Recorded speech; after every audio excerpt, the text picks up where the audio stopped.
kaya paal daw mga kakay. Ito tayo ngayon sa may Barangay Valdez, Floridablanca, Pampanga. O saan siyempre kasama ko ato pong masipag po na konsehal, Kap Jojo Vitug. Marcy, magandang araw sa iyo. Wapen ka ba rin, Kuya Ching? Kumusta po?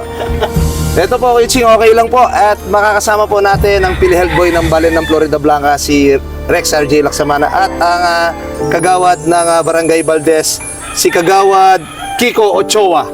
Magandang araw po mga kabalen. Ayun, Konsi, sino ba ibibigay dito ng tulong sa inyo sa Barangay Valdez? Ang beneficiary po natin ngayon ng pangalan ay Marvin Sambat, 47 years old, Kuya Ching. At may karamdaman po siya, nagka-TB siya sa spinal. Kahirap siya tumayo at saka lumakad. Yes po. Si Kuya Marvin daw ay dating OFW na ngayon ay nag-reside na po dito sa Pampanga para po magpahinga dahil po sa kanya kapansanan. Opo, Kuya Kaya Ching. naman, nag-request natin si Jojo Vitug na kanyang wheelchair magkakamit pang araw-araw. Kaya mula Maynila hanggang Pampanga, tala na namin ni Big Boy ang kanyang wheelchair. Kaya Big Boy, ibaba mo na yung wheelchair na yan.